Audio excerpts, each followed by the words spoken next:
But I was like, damn, if she read that opening image, if she read that first chapter, it would break her heart.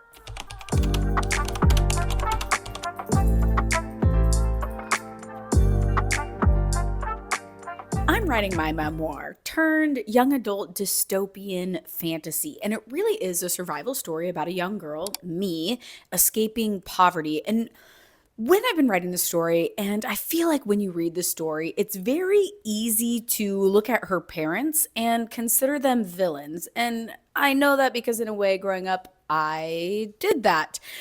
But here's the thing. I recently just went and visited my mom for the first time in years and years and years. And it actually went really, really well. And the thing that happened was my brain offered me this question: should you really share this story? Like, what will everyone think? So today, we are unpacking this and we're working through this thought together. And I really think we probably need to cozy up for this. So let's get into it.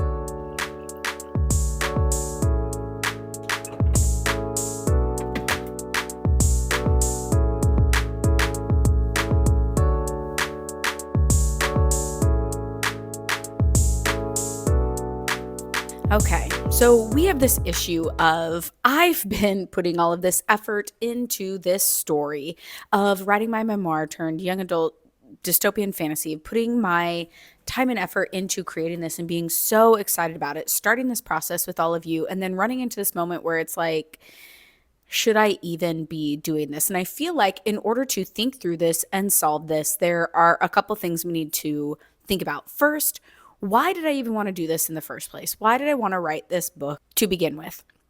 And then the second thing is, what is the problem that I'm running into? And actually defining like, what is the problem that I'm perceiving would happen if I wrote this book? What am I afraid of? Et cetera, et cetera. And then from there, combine those two things to say, okay, let's make a decision. So very first, why did I decide to write this book? We are cozying up for this.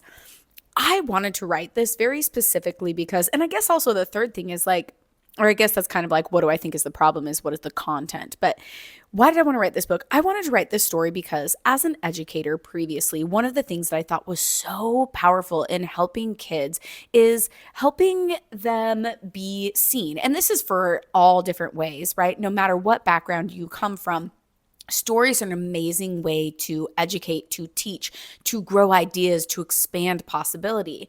And when I was growing up as a child in poverty, in an abusive household, like raising myself from second grade on, it was very difficult because I felt so alone and I never saw that around me anywhere else. And I just felt so different and like I couldn't relate or belong because everybody else's life was so different. Some of the things like as a kid that I used to wish that just seemed like so small and insignificant to other people or even annoying to other people, but were so like draining and dragging and saddening to me. Like one of the things I used to wish is that, all of my other friends, like in order to have a sleepover, their mom would like request to meet my mom, and my mom never cared. My mom was like, yeah, go wherever you want, do whatever you want, I'm not even going to be home. And like it's just like those things made me feel so different, even though that's small. And so in writing this story, what I've wanted to create is a place for young people to be seen. And I'm not planning on just writing just this one trilogy. And if you've watched all my videos, you've heard me describe this before, but this is going to be a series that goes through all of these things in my life, starting at the age of 5, written for and in like the verbiage and structure that would be approachable for somebody who's in the like 5 to 8 year range. I want those stories to be told and be relatable to kids in those moments so they don't have to feel alone. So when I think about that and I think about, and even right now, like I just can feel this energy inside me, and I think about the students that I used to teach who had parents that worked 3 jobs and were never home or were afraid to go home because they were afraid that they might be hurt by their dad or they'd be afraid about their dad being angry or different things like that. And I will say, just a caveat here, it's the stuff that I'm writing when I write it for lower ages and things like that. We have not embarked on that yet. And obviously, I will be very careful about writing about physical abuse and things like that. But that's another discussion for another time. But something I felt like I needed to say. But I just felt like this story will be so powerful for kids who are going through that. And honestly, like as a grown up, I read a lot of young adult. And I even now, it feels good and therapeutic and learning and opening and expanding. And I feel seen when I read stories like that as an adult, even when they aren't at my level, even when it's not that point in my life.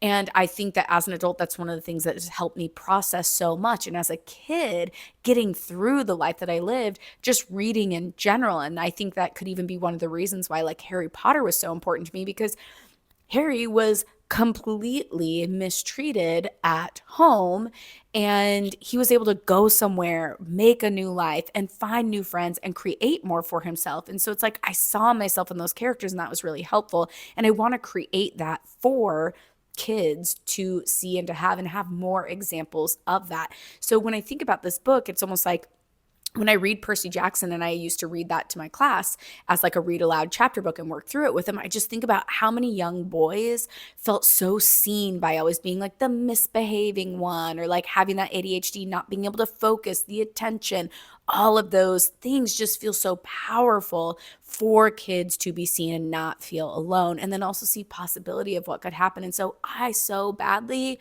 want to create that. And that is my goal with this book series. And then all of the picture books and small chapter books that will come before that as well. And then when I'm writing this, of course, the content then has to be, and this is where the problem comes up. Like the opening scene, when we just went on this travel, I, for the very first time, read the opening scene to six people, and everybody was just like raving about it. And I read it to all of these friends of mine, and everybody was so excited. I'm low-key thinking about maybe recording a video of me reading the opening image, the very first chapter, to you. If that is something that you want, drop that in the comments now. If enough people ask me for it, maybe I'll do it. Right now I'm like 50-50 in, 50-50 out, not 100% sure. But if you really want to hear the first chapter, maybe I'd be willing to share it. Everybody has loved it so far. Anyways, also another discussion for another time. But I read this, and in that opening image, I introduced the character of my mom. And my mom when I was growing up, she was an alcoholic. And so that is how I portray her, because that is accurate to this point in the novel. And I do this, I read this, everybody really loved it. And then I went and visited my mom for the first time.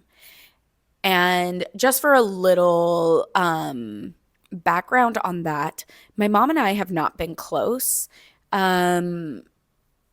basically my whole life. I mean, as I just kind of said, when I was young, she worked multiple jobs, sometimes up to 3. She was rarely home. When she was, my mom very much was worried about making money and surviving. We had been like evicted. We've had our cars repossessed. We've been homeless before. And so all of those things took up the majority of her time. So there wasn't really brain space for her to be a mom. And I even remember like it was really hard and really frustrating for her. And then my siblings, very much like my brother was getting in trouble with the law when he was very, very young. I think like his first like offense happened like before he was even 10.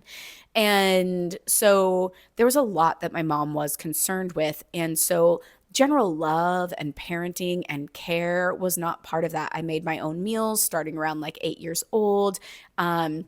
There was even a time like when I was in middle school where we moved from Minnesota, Oregon. I went back to Minnesota and lived in the house by myself for a summer and took care of it, packed it up, put it on a truck, and then the truck came and brought our stuff back to Oregon. So it was very, very independent and very, very much without like that figure. And so that just kind of kept going into my adult life. After like going to college, I kind of just like didn't really go back home. There wasn't really a point, and I've tried and I've wanted to. I think a lot of my life I've desired to have family in the typical term, and for most of my life I haven't had it, and that's something that I still work with now. And so when I moved to New York, my mom and I started texting each other about once a month, which has been the most communication we've had consistently since I probably lived with her in high school. And that felt really good. And in the process of writing this book, I have felt really neutral, and I've grown to have less resentment, which I totally admit that I held from my childhood. I used to be very, very angry of not having opportunity, very, very angry of not having love, very angry of the choices that my mom made, that, you know, my dad was a very mean, physically abusive person. Her boyfriends following that were also mean, verbally, physically abusive, alcoholics, things like that. And so I used to feel so resentful for all of those things. And I felt like in the writing of this book, that has gone away. My mom's health is really deteriorating. She had me when she was 36, so she is a lot older. She is like 76 now. Does that math out? Because I'm 38. Yeah, I don't know, whatever.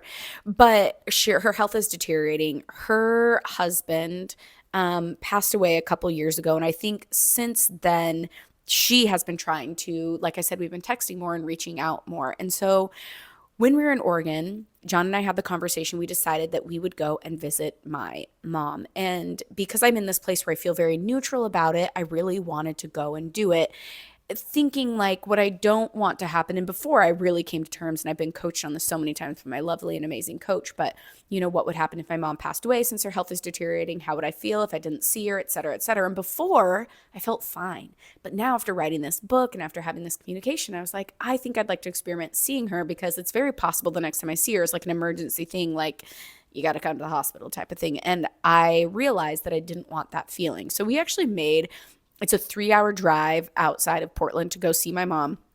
And we drove for 3 hours. We stayed with her for 3 hours. And then the drive home was 3.5 hours. So we drove for 6.5 hours to see her for a total of 3. And it really surprised me. Like, John and I had a good time hanging out with her. Like, a good as in neutral. Nothing crazy happened. None of my siblings exploded. Nobody got angry. There was no fight. I requested grilled cheese sandwiches because when I was little, that was my mom's favorite thing that she would make, which also comes up in the book. My oldest sister was there, and she was very kind. And we just kind of like talked for a little bit, and then John and I left. And I couldn't help but think, like, one, my mom doesn't know I'm writing this book. To my knowledge, no one in my family knows I'm doing this. But I was like, damn, if she read that opening image, if she read that first chapter, it would break her heart.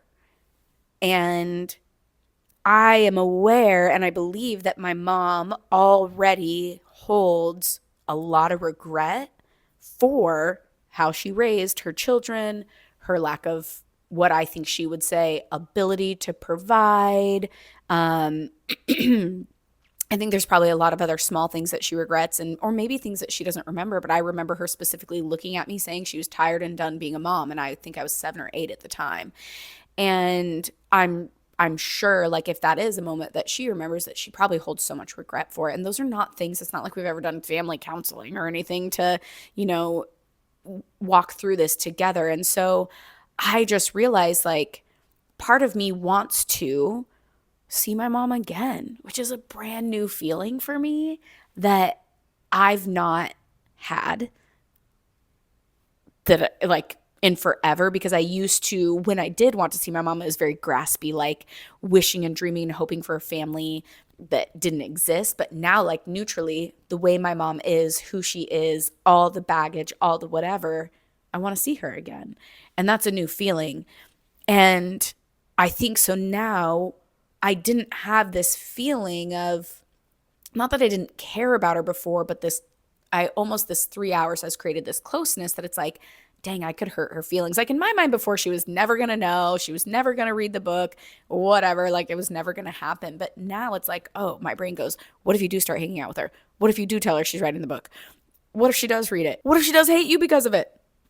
And so I have to kind of slow down and be like, okay, I could catastrophize whatever, but what is the real truth? One, regardless of how my mom feels, regardless of if my mom were to ever know, regardless of all of this, my desire for kids to have this type of story to read to help them still stands. Like, the need for this still stands. My ability to be that person to fill the gap of that need is still here. So that is a truth. And then it makes me think about I went to, and if you've watched all my vlogs, you know I talked about this before, but I went and listened to here in New York Elissa Altman share when she came out with her book Permission. And this book is all about writing your story and how it's possible that your story can create rifts or can hurt other people.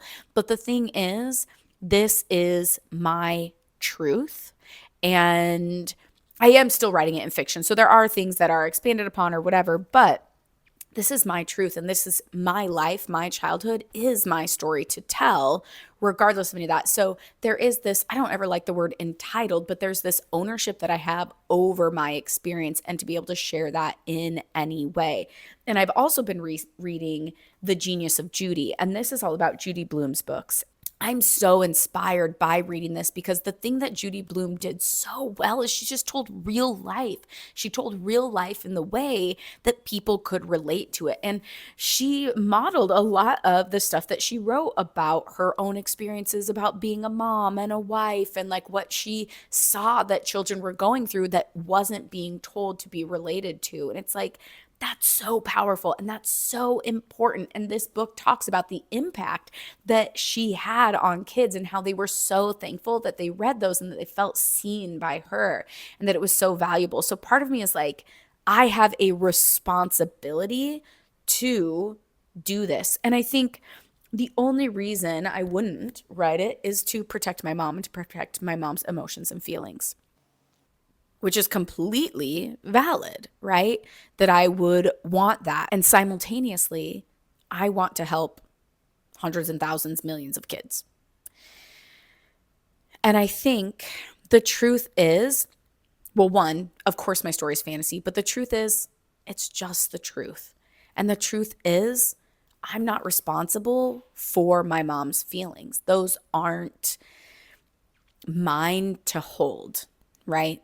I think when I think about how I coach clients and how I've coached in the world, and if I were to do self-coaching right now, which I have on this, that would be the important thing that I need to recognize and I need to be aware of is that everybody is in charge of their own feelings. It's possible that even writing this, my mom could acknowledge it and be like, yeah, I drank too much. Yeah, I wasn't there because I was trying to work, which I acknowledge in the book. And then she'd be like, yeah, and she could be proud of me for writing a book. She could be proud of me for sharing this story for kids. She could be proud of me for sharing this story so that if other moms read it, they would see that and make different choices and decisions. There are so many things that my mom could feel if she ever discovered that I was writing this book. And I'm not in charge of any of them. They're not my responsibility, ultimately. And that feels like, I keep grabbing my chest when I say that because that feels hard to say, but that is the truth.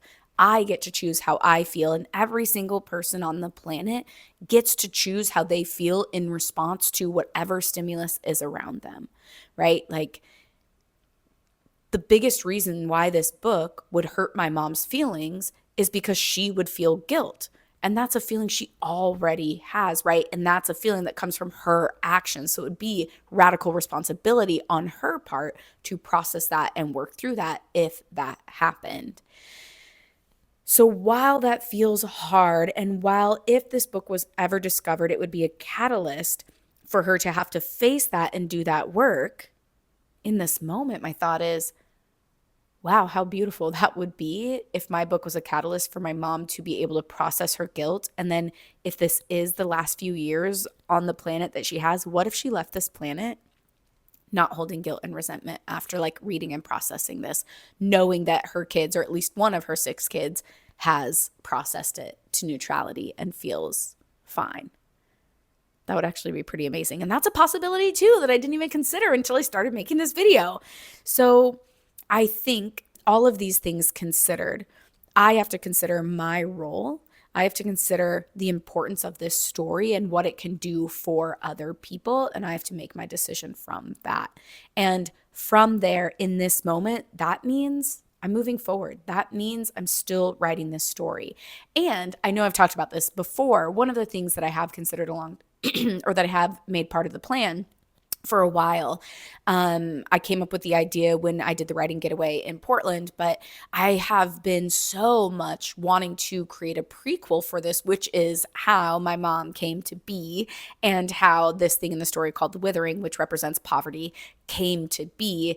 And it will explain how, and this is my true belief, that I don't believe my mom was a bad mom. I don't believe she was choosing all of these things. I think, like I already said, she was so preoccupied trying to make money, work 3 jobs, be in survival, put food, literal food on the table, that there just wasn't space for her ability to mom and love and care and be soft and hold and go to PTA meetings, right? And so other things, not just PTA meetings, but I want to write a prequel about that. And I think that when I think about writing that prequel, I'm like, oh, well, that buttons everything up and makes it all make sense. Then, of course, my brain offers, what if your mom never finds out about the prequel? Doesn't matter. Part of the plan. And I just realized in writing a book, whether or not it is a memoir or not, there's probably always tough things like this for authors to make these hard decisions about what they're doing, what they're talking about, especially like as I move forward with this book is also largely a huge discussion on classism and how the world keeps impoverished people impoverished and things like that. And these are big themes that I think other authors also write about and probably struggle through. And so I thought about not making this video. I thought about not sharing my behind the scenes of how my brain works through that. But I also realized that's a disservice to all of you who are interested in this process, all of you that are also here. I know so many people who are following this are also writing books. And I feel like it's really important that we as authors see ourselves as people who are guardians of our stories, and our stories are here for a purpose to change, in my opinion, to change other people's lives. And maybe it's not about like getting out of poverty, but there's so many different books that I've read that have changed my life, like this one, right? And this one. And so I think that that is our job as authors. And I also believe that for all of you who are the OGs and just are supporting me through this process, I think you would all be very interested to know and think about the struggles that also come with writing a memoir and writing this story, and a little bit more about what my brain is doing in live time. So that's where I am now. This week, I'm going to continue working on the editing process, and thinking through these things, I think also really helps me decide what are also the small things that I want to put in there. As I've taken this 2 weeks away from my book before I get back into like typing into it and things like that, thinking through my feelings about my mom's involvement, etc., help show me, okay, where do I want to show this understanding or this frustration? What are the themes that I do want to put into the chapters, and make sure that they are covered? I've already thought about some different themes on love. I want to have my mom go on a date and different things like that. It's a real true story of what happened. So even just considering these things have opened up my mind to different things that in the editing I want to fluff up to, beef up to add in more description to the story. And so I'm really, really excited to make this decision to stand deeper in my desire to share this story to the world and know that it has purpose, like stand deeper in my purpose and use that energy to move through the editing that I am going to continue to do this week.